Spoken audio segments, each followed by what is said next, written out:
my friends, I've been thinking about punishments lately. You know how sometimes there are countries in the world right now where they have punishments they do publicly. There's such things as public executions, public hangings, public lashings where they hit someone with a whip in front of other people. And you start to wonder, interesting, why do they do that? And I've gotten really fascinated by this concept of not only are you trying to hurt this person's body, but you're trying to hurt them mentally. Furthermore, you're trying to set an example for everybody else. So one of the big benefits is you take someone outside and you either you execute them or you punish them or you do something horrible to them because they broke a law. And for everybody in the city or the news, the media, everyone who's watching, you set an example and you go, hey, if you break my rules, if you break my laws, this is what happens. And the approach is so much more psychological, or you could even say sociological, because it's not even, the main focus isn't even that person, but the main focus is the mindset of everybody who's around you watching.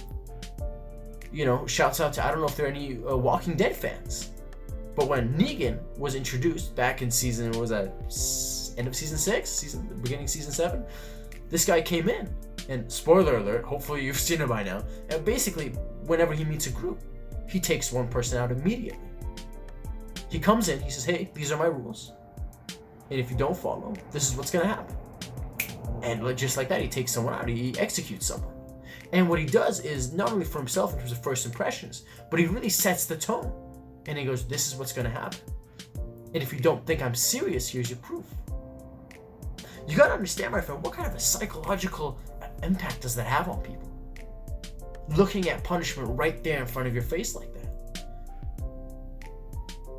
When, you get people to follow you, to follow your lead, to remain in society's norm, or whatever that society's norm is. How? Through fear, through punishment. You get people to do whatever you want them to do. Why? Because the moment they think otherwise, the moment they think of rebelling or standing up for themselves or doing something else, they get reminded. They get reminded of that gruesome image. And oftentimes, my friend, these killings, these executions, they're meant to be emotionally attacking. They are meant to be either so gruesome or so emotional or so long-lasting in memory that it leaves an impact on everybody that's there. Particularly there are two places that are involved psychologically in the brain. One of them is called the amygdala, responsible for emotion, and one of them is called the hippocampus, or the hypothalamus. And basically, these two are both involved when we're talking about retaining a memory and an emotion with that memory. So whenever somebody has the thought of stepping out of line, they think about what happens. See, my friends, public executions are not about punishing one person. They're about establishing an atmosphere.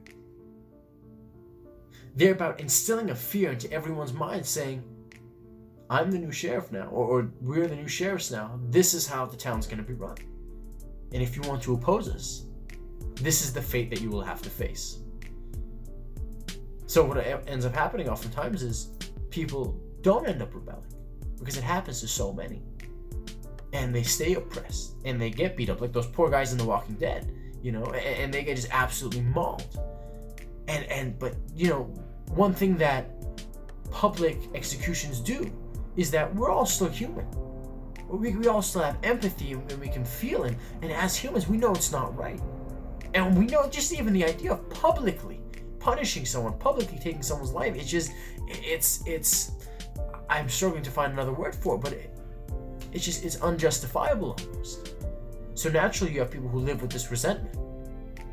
And the resentment can eventually build up over time. And what that can lead to is saying, hey, listen, I'm not saying revenge isn't ever going to come. It might just be delayed. But eventually this will just build up. And just like the crew from The Walking Dead, eventually they did fight back. So the one thing a problem that in my opinion does arise when you have fear of punishment and when you're doing public execution is you keep people down. But eventually this resentment, this hate that they have towards you, towards these laws, towards being controlled by fear starts to build up and build up. And gradually, in theory, you would think that this buildup would be too much. And either there'd be a full-on rebellion, there'd be a revolution, Or, you know what, just enough to get the government or get whoever's in charge to change the law from public executions to, if not private, then just no more executions. So I really do think, my friends, that is a very, very interesting way to look at it, right? When you make an example out of someone to keep everybody else in line.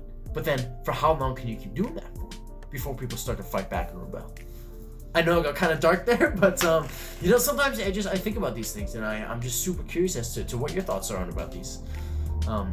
Anyways, my friends, thank you so much. If you're watching this on YouTube, thank you so much for tuning in. Hopefully you've subscribed. Hopefully you've pressed the like button.